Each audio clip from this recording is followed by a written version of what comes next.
Welcome home to USA Global TV and Radio, a place where dreams take flight, with authentic storytelling, diverse perspectives and meaningful conversations, where global stories unite and bridges are built beyond all borders.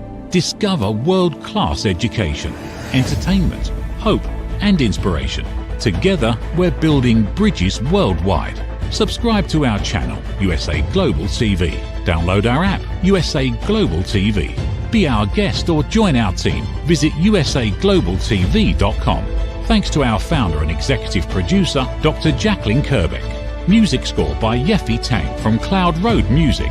Voiceover art, creative direction by Paul Garcia. USA Global TV and Radio, your home for global connection. All rights reserved. This video and its contents are the exclusive property of USA Global TV and Radio. Unauthorized use, duplication or redistribution in any form is strictly prohibited.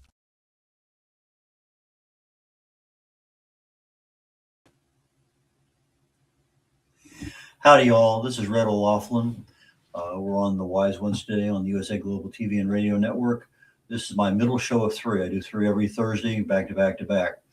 We just finished the Corner Bookstore. We're now on the Wise Ones, and my next show is called Talking Heads. The area that I really found fascinating before I got involved in TV and hosting and everything else was chemistry. I did major in it, but I fell in love with it in high school. I got a degree in it, and I got an invitation to Vietnam, and that kind of disrupted that. But not that many years ago, I fell back in love with it again. And I use that nowadays to research the human body at the cellular level, chemically speaking. I look for cause and effect relationships. What causes things to happen? What can you do to speed them up, slow them down, stop them? And so I concentrate on longevity and age-related diseases. And that's what I really have a passion for nowadays. I've written books on it.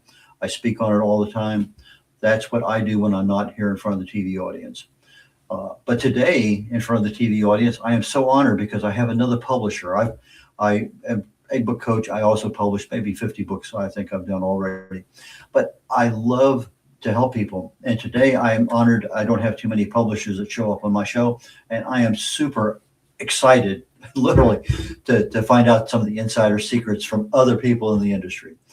Susan Shankin is a publisher at Precocity Press out in California, out in Los Angeles area. Susan, please join me up here on stage. Hi, Red. So excited. Here. You look excited too.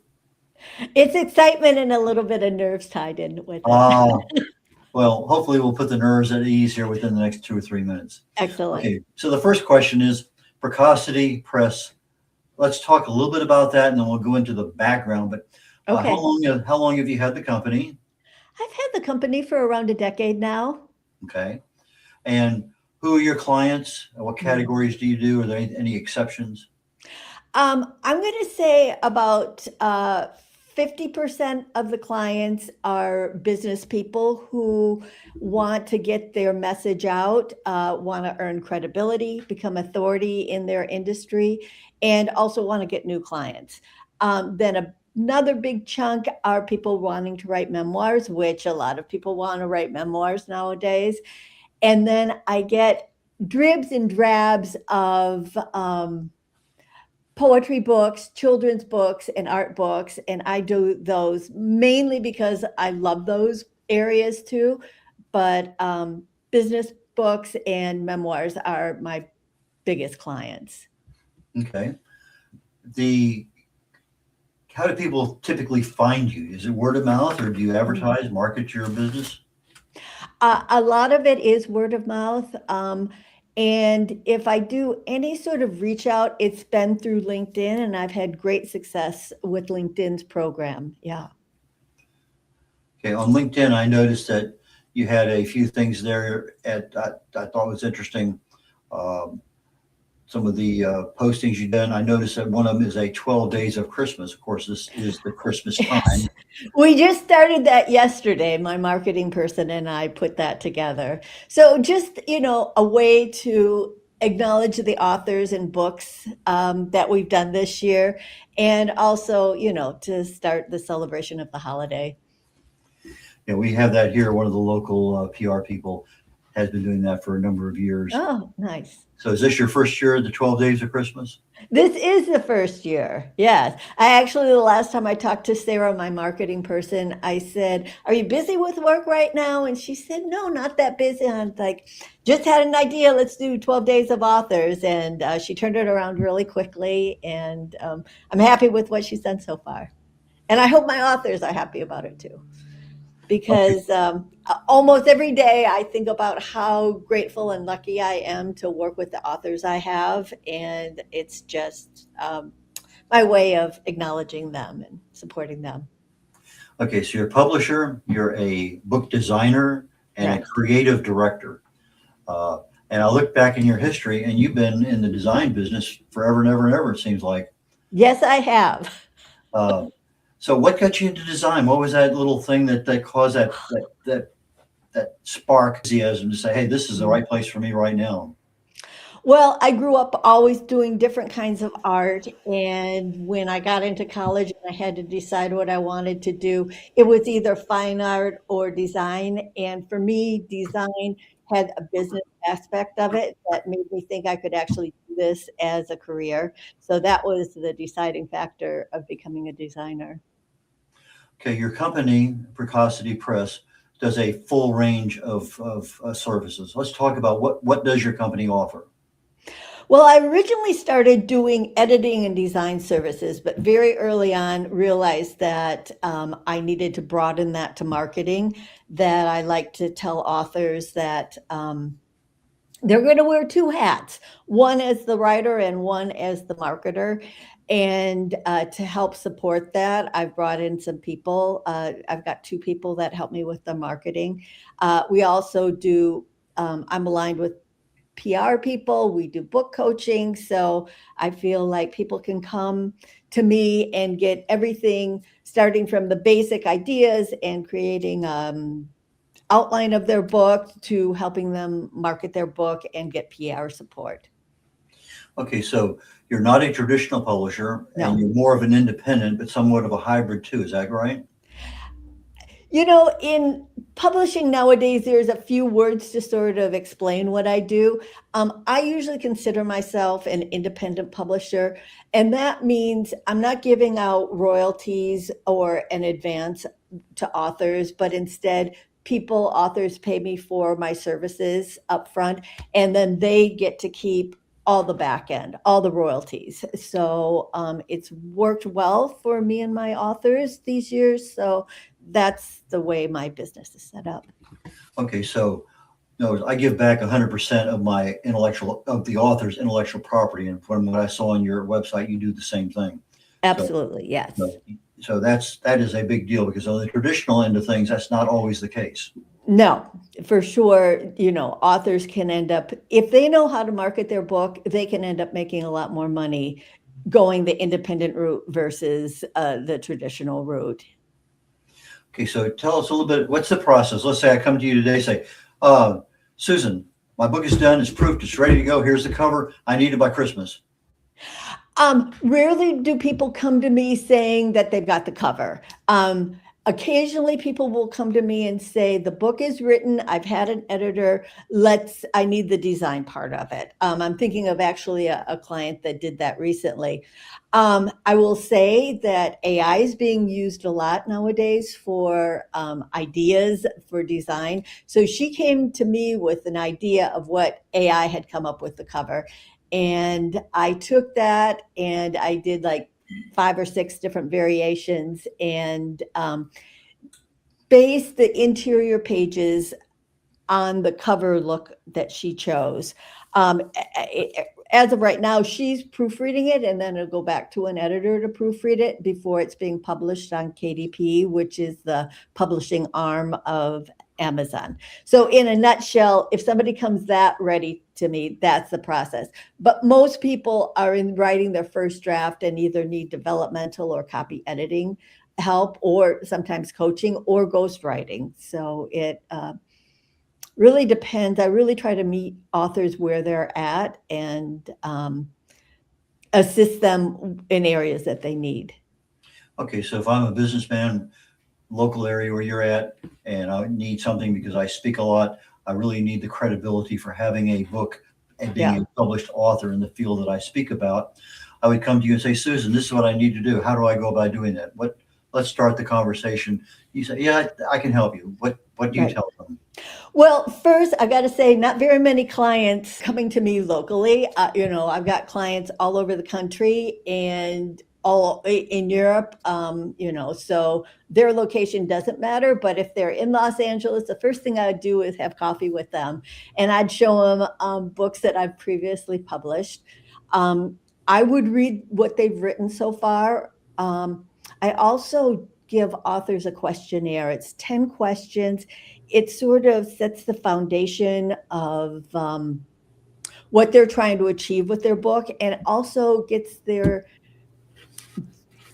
set thinking about how marketing their book is going to be, because the earlier they're thinking about marketing, the better that book is going to do. So that's where I would start with somebody, and then I'd pull in an editor and really get their feedback on what they think the manuscripts need at this point, and then come back with a proposal and see if they're open, see if the authors are open to working with me, and then we'd go from there. One of the things I noticed on your website was the fact that as part of the process, the service you offer is, and you mentioned it right now, it's an area that authors are very poor in, that's marketing.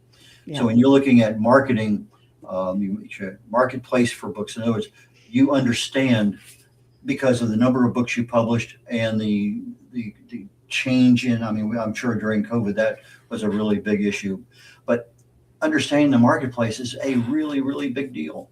Yes, it is. It is very important part of it. And the books that have sold the best, done the best, are the ones that either the author has a background in marketing, understands how important marketing is, or is willing to pay for marketing. Without that kind of marketing, they're basically going to be selling their books to friends and family. Again, when there's authors who are business people, they don't care that much about, some of them don't care so much about selling books, but it's more about getting clients. One client, having them land one client can get them, can pay for all of my services. So they look at it a big picture. It's also such a great thing to have a book. They call having a book now the new business card. It opens doors. It gets them the ability to do speaking engagement. It builds their platform. So for a lot of authors, selling a lot of copies isn't their main goal. One of my good friends here in the Houston area in Texas, he has basically a CD-sized book, 62 pages. He's in SEO, and every year he makes six figures easily, and he uses it as a business card. He'll walk in and give copies of the book as a business card. So it's a big deal for business owners to have that level of credibility.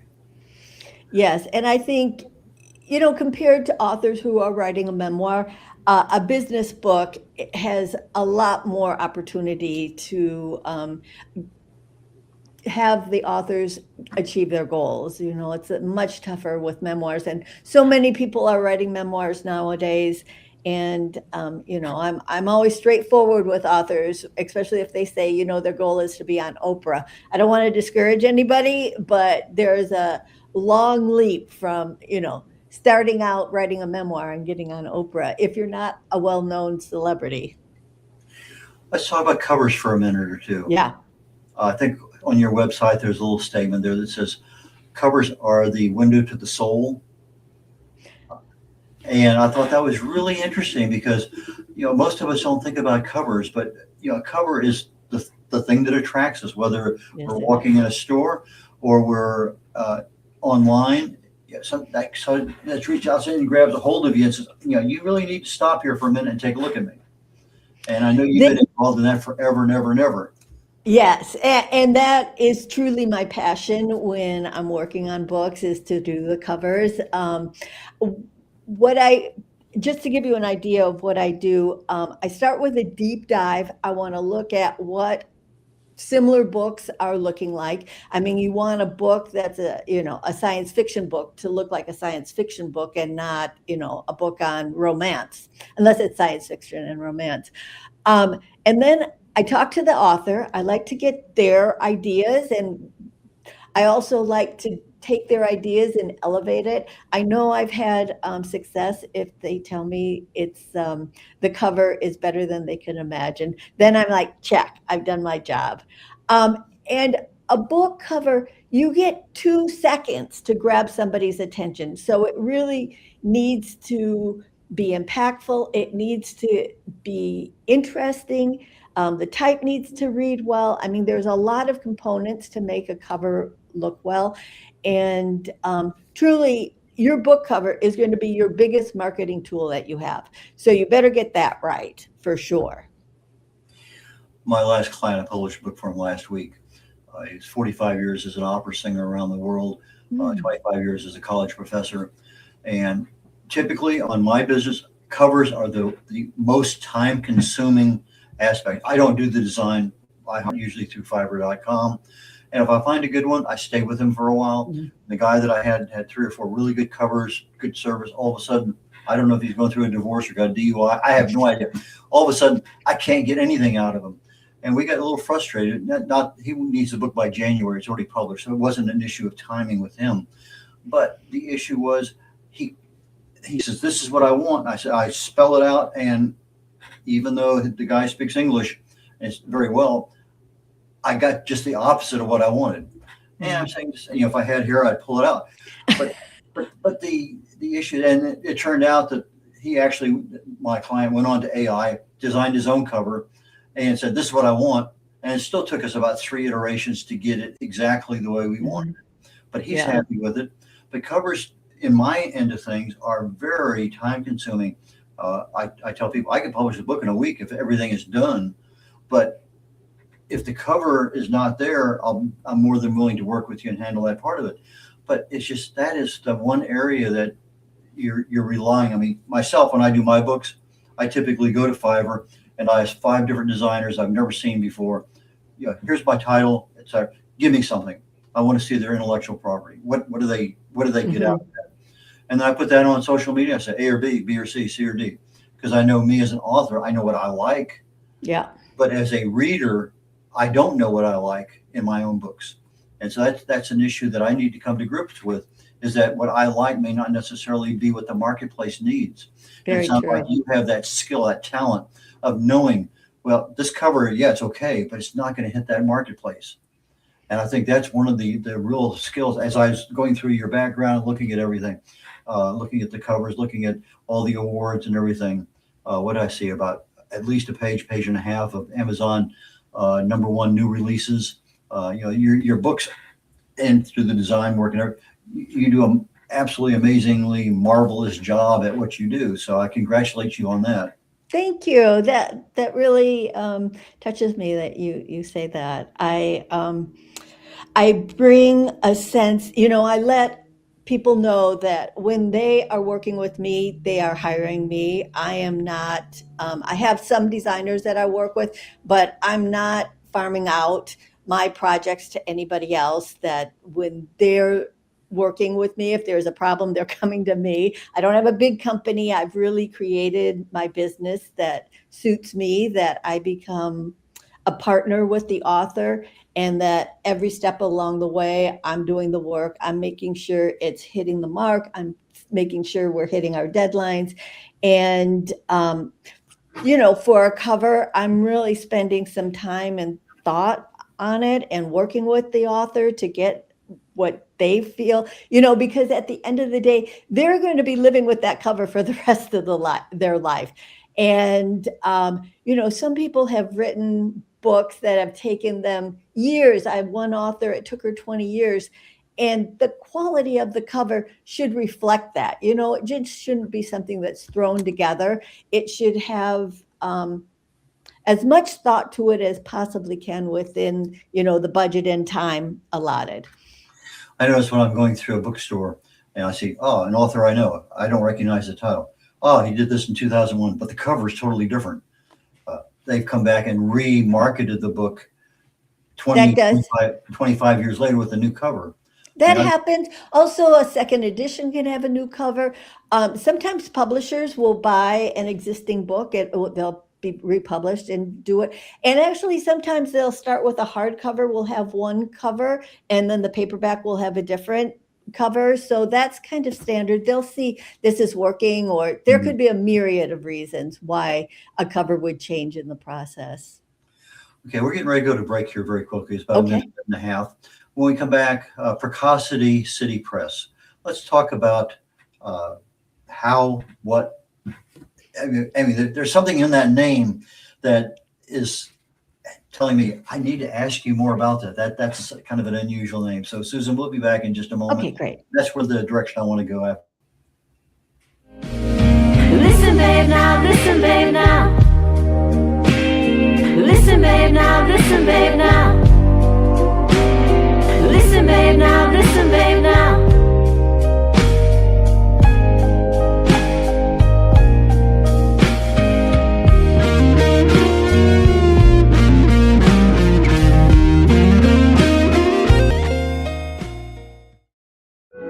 In a noisy world, true connection begins with listening. Elevated listening transforms every conversation in just 5 simple steps. Pause and breathe. Set your intention. Listen with curiosity. Reflect back. Agree on one next step. Join the Listening Mentor on Dr. Jacqueline Kerbeck, the Listening Mentor, where we help you find inner peace, one conversation at a time. Streaming every day. Let's Finally Talk TV show with Dr. Jacqueline Kerbeck, only here on USA, Global TV and Radio. Subscribe to our YouTube channels to watch and engage with all our content.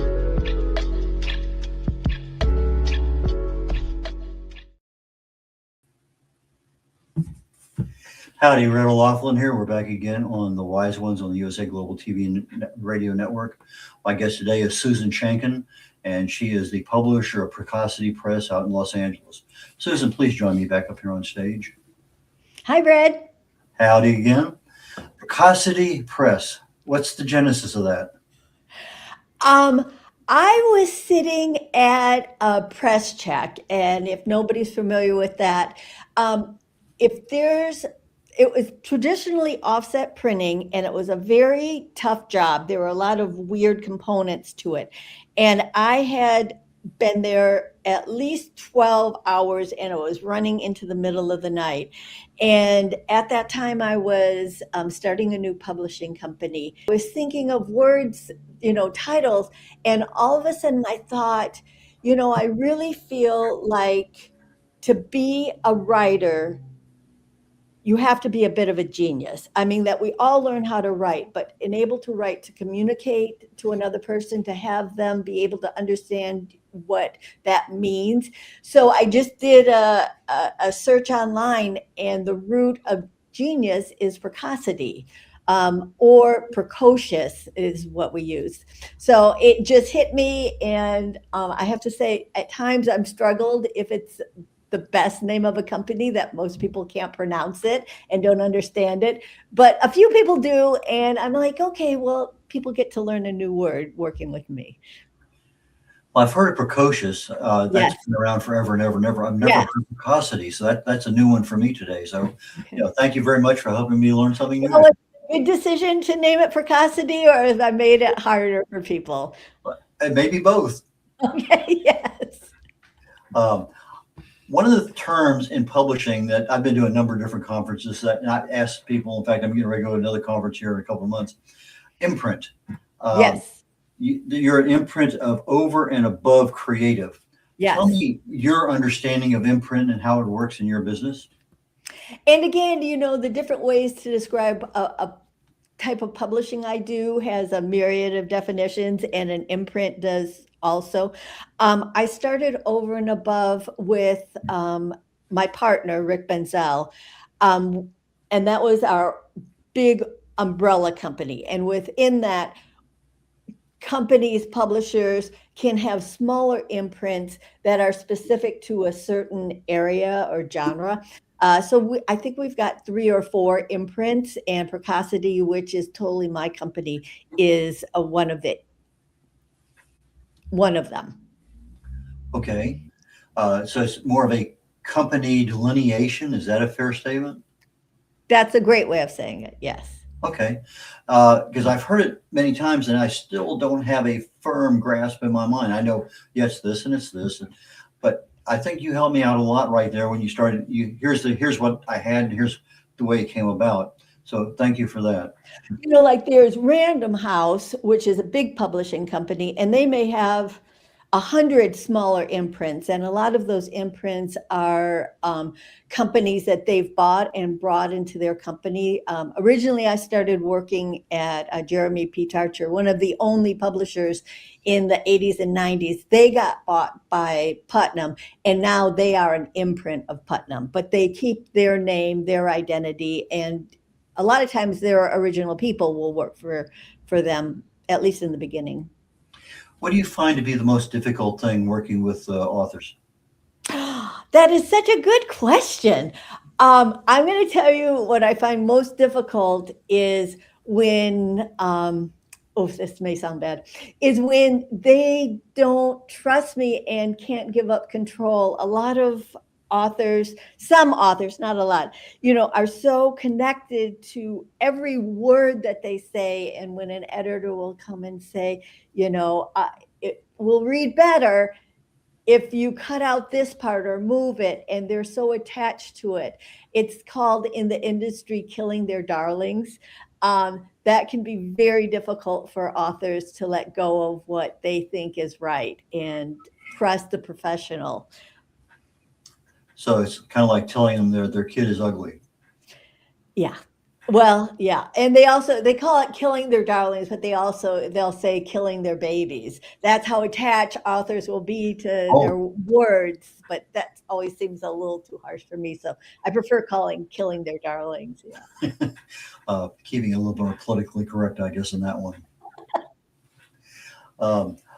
I've had a variety of things that are really challenging. I think I had one book over 400 hot links that I had to verify all of them, and almost 200 photos, 176, I think, in one book. And I've had a couple with 100 chapters. What do you find to be in publishing more difficult aspect of the actual process to deliver a final product? Well, I think, at the end of the day, it has to be the editing, because no matter how the cover looks or how it's laid out, you've got to be able to connect with your readers. And that's where an editor can really make a manuscript shine and make it so much more approachable. That would be the area that I would say needs the most attention and needs to be worked the most, and sometimes the most laborious in part of it too. Are you using AI much in the publishing end? It's very specific that Amazon, which 99% of all my books are published through Amazon, that they do not accept AI to write a book, to create images. They don't. The first 6 months of AI, it was like the Wild West on Amazon, and they just put the stop on it. So yes, you can use AI to research, to do some editing, to inspire, but a human person has to create the book, the cover, the writing. So it's supplemental more than anything else. But, there's a lot of people I'm talking to nowadays that they're surprised that their book won't be accepted on Amazon because it's written in AI, and they've got to go back and rewrite their book in their own voice. Well, there's a little block that you checked there. Was AI used in? Exactly. But, if I'm using it for research, okay, I did use it, but it's not in the book. It's my words. Exactly. So I don't check that one. But I've had some covers. I had a client that he wanted an 18 Texas house with a windmill, this, because that was what he needed. And so I did myself. I went to AI, I got 5 different covers, and I sent it to him. I said, which ones you like? He said, A and C. I said, okay. So I sent that to Fiverr. I said, this is what my customer likes, but he has to have these other things there too. And so when we finally got one back, boom, he fell in love with whatever the final change was. He says, add this or that. So I think AI in cover design is almost needed, because sometimes you can't create what you have, but you can take something and modify it tweak it, make it better. What's your thought on that? I don't think AI is needed. I mean, we've had hundreds of years of publishing books and covers without AI. Can it be an added help? Yes, for sure. But I think an illustrator, I've just recently worked on a children's book. I'm publishing a children's book, and I created, they call it a book dummy. It's sort of laying out the type and getting images together. And I created that using AI, but sent it to the illustrator, and she's going to use her creativity and her inspiration. It's just a starting point. It's not the Yes. end all be all. And I have found using AI can be very limited. In this children's book, there's a shrimp dancing. It couldn't understand it, you know. So I'm like, okay, AI can do so much, but not everything. Yeah, I'm very, very particular with my AI because I take about 2 pages of prompt to tell him who he is and everything I want to know, where I Yeah. want him to look. So there's a lot of things there that people just ask a question and boom, you get something back. But I get information because I'm a researcher. Yes. I have to go to other places to make sure. And fortunately, he gives me a lot of the places where he did the research at, which I asked for. And I asked a question yesterday, I think a pretty simple one. And all of a sudden I'm seeing, all these different sites he's going to, boom, boom, boom, boom, boom. Okay. And I keep waiting and waiting and waiting about, 30 seconds, 45 seconds. I finally get an answer back, not the answer I wanted because the answer couldn't be found, but I know that he did a pretty deep dive into that. So I think AI as a tool, just like a spell checker, Exactly. can be used, but you got to be careful in the publishing end. You can't check that box because now you're telling Amazon that you didn't really do this, not your intellectual property. And I think so long as you don't check that box, you're in pretty good shape. Yes, I agree. I also have to say that the look of AI, like I can tell what's AI, and it has a certain look that's not very appealing to me. It's a little too slick. I much would prefer working with an actual illustrator who can create something that looks in a style not like everything else. And this reminded me, I just read this article where there was a book cover competition, and 2 of the books were disqualified because they were AI created. They said that the authors didn't realize it. It was hard looking at it not to think that that the author didn't realize that these covers were AI generated because they look so AI generated. But that's a consideration for people to keep in mind too, that it's not considered a reliable way to create covers at this time. It may change, 6 months, 2 years, maybe. This will all change, but for right now, no. Okay, so you help authors with the paperback, ebook, audiobooks, and hardcovers. Correct. Yeah. So the full gambit of that kind of publishing. What about? Go ahead. Oh, I was just going to say it's been interesting these last 2 years. The majority of the authors that I publish want an audiobook along with it. It's just becoming standard like what an ebook was 15, 20 years ago. So that's people like to listen to books now when they're driving or exercising or, yeah. Do you do any video trailers for your marketing? I love when authors will allow us to do book trailers. I think, as with a movie trailer, they can be really helpful and really set a tone and a good starting of a marketing tactic for books. I use AI to generate my 30, 45, 50-second videos that I put on Great. social media. And I go into like Chat GPT first and I say, here's what I want. Give me a 36-second video, and that comes back and I look at it. Okay, let's change this. And I go into my AI for video design and I say, boom. And then I take a look at what they have, how it sounds, maybe change a picture that they have in there. But I find that to be 10 minutes worth of work to have something that's now available and looking fairly professional. So with AI, I think in the video trailer business, that is a major area that's almost a no-brainer for time and cost. I agree. And I will say that with marketing, we're definitely using AI to generate headlines, to generate ideas and reach out. So I am using AI, but not for writing books or designing books. Okay, so for marketing books, it may be fine, but for Yeah. writing, I totally agree with you. You know, it's the intellectual property of the author. Correct. And for designing, I can still see, as you said, it's a step to get into a designer's mind of what I'm really looking for, and then let that designer's intellectual property take over from there. So it's just like a spell checker. It's a tool to get started or end or whatever. But I use AI a lot, particularly when I finish writing. I said, proof it for 7th grade level education. Okay. And because I write a lot of technical stuff and I want to make sure that I have that level of understanding. And for me to go back and change things, it just, I can't do it. I have to have someone else do it. So, Yes, absolutely. okay. Have you written any books, Susan? I co-wrote a book, and actually I have it right here.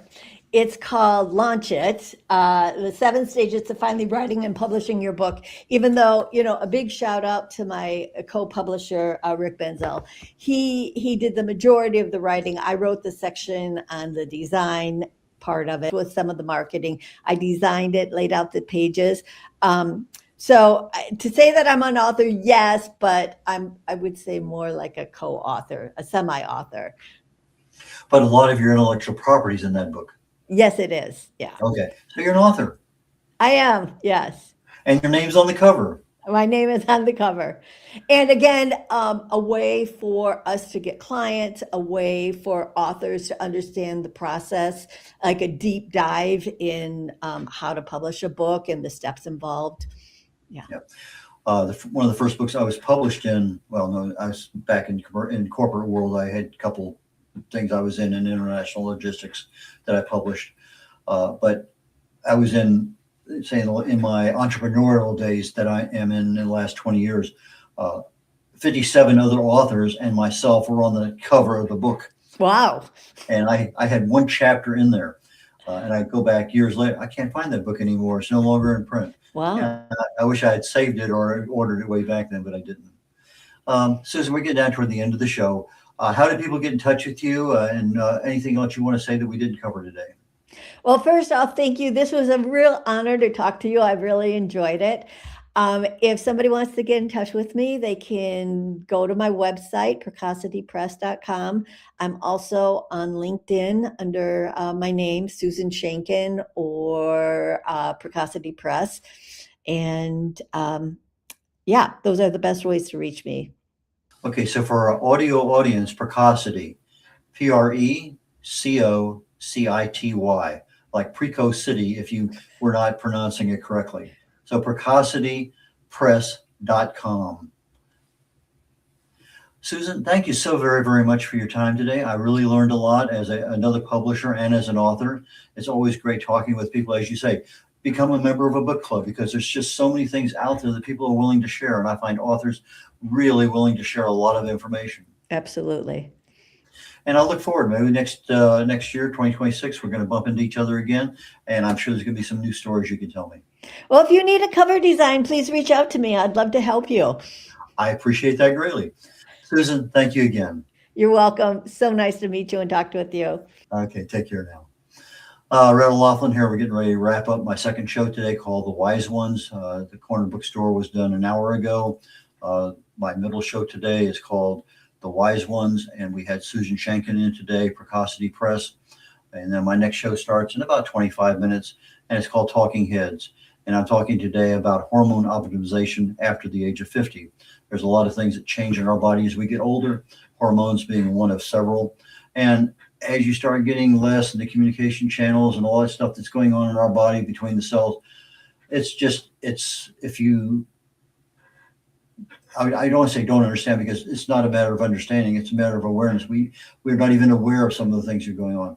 So from my perspective, I like to provide the awareness of something, a little bit of the education, but enough to say, when you go to the doctor, hey, doc, what about this? And that's something that I feel if I can give you a question to ask your doctor, then I've done my job. So Red O'Loughlin here, tuning out on the Wise Ones Today on the USA Global and TV Radio Network. And catch you all next week. Bye now.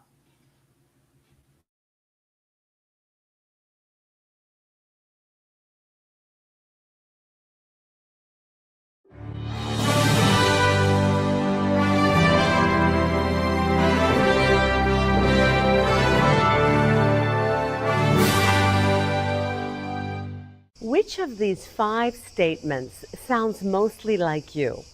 1. I often wake up in the middle of the night worrying about my future. 2. I'm angry or resentful towards a specific person. 3. I have anxious, obsessive, compulsive thoughts throughout the day. 4. I have an addiction like smoking, drinking, shopping, sugar, or social media. And 5. I feel that I'm wasting away my life. Hello, I'm Dr. Alkistis Agio, and for over 25 years, I've been coaching and training people from all over the world to transform their fears, insecurities, anxiety, and anger into mental and emotional freedom. I'm confident that my simple 3-step method based on Greek philosophy can help you to transform into the joyful, confident, free human being that you deserve to be. I want to invite you to join my weekly online coaching group to finally get the results that you want. Look, you've tried it alone so far and you've had some okay results, but you're still feeling stuck right now, spinning your wheels. Einstein said that insanity is doing the same thing over and over again and expecting different results. Now, unless you realize this as a fact, that you are a prisoner of your own mind, you can't move forward. I'm here to support you, as well as the whole community that we are co-creating. Stop feeling stuck. Stop feeling depressed. You don't have to do it alone, and alone isn't working anyway. Sign up today, and I'll meet you on the inside of our amazing weekly group call. I guarantee that you'll make progress from the very first session.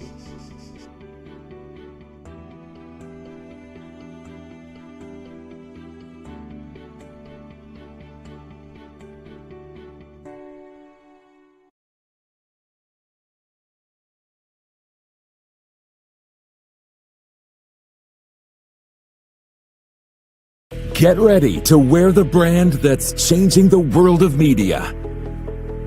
Introducing the official USA Global TV and Radio online store. From our TV show hosts to our incredible global guests, you asked, we delivered. Rep your appearance with pride. Whether you've been on air, hosted a show, or tuned in, we have something just for you. Visit us at usaglobaltvradioshoп.myspreadshop.com and start shopping today. Check back frequently. We're dropping fresh new designs all the time. Showcase your role in our global community. These designs celebrate your voice, your story, your presence. It's more than just merchandise. It's a movement of hope, inspiration, education, and elevated listening. Head to usaglobaltvradioshoп.myspreadshop.com. Your spotlight awaits. USA Global TV and Radio. Elevate your style. Elevate the world. Thank you, viewers and listeners of USA Global TV and Radio, for joining us today. We're honoured to have your time and attention as part of our global community. At USA Global TV and Radio, we believe in the power of authentic conversations, meaningful connections, and creating a world of possibilities together. Want to be part of something bigger? Join our team of elevated listeners at usaglobaltv.com, a space where your voice matters and your ability to listen transforms relationships. Stay connected with us across all our platforms for thought-provoking discussions, expert insights, and empowering stories. Subscribe to our channels at youtube.com/c/USA Global TV. Follow us on social media and explore the endless opportunities we're creating for growth, learning and inspiration. Together, we're not just broadcasting, we're building bridges and changing lives one conversation at a time. For inquiries, contact us at info@usaglobaltv.com. Music by Johnny Dyes. Produced by Executive Producer and Director Dr. Jacqueline Kerbeck. Voiceover by Mike Porter. Creative Direction by Paul Garcia. All rights reserved. Copyright 2025. Visit usaglobaltv.com to view our full terms and conditions.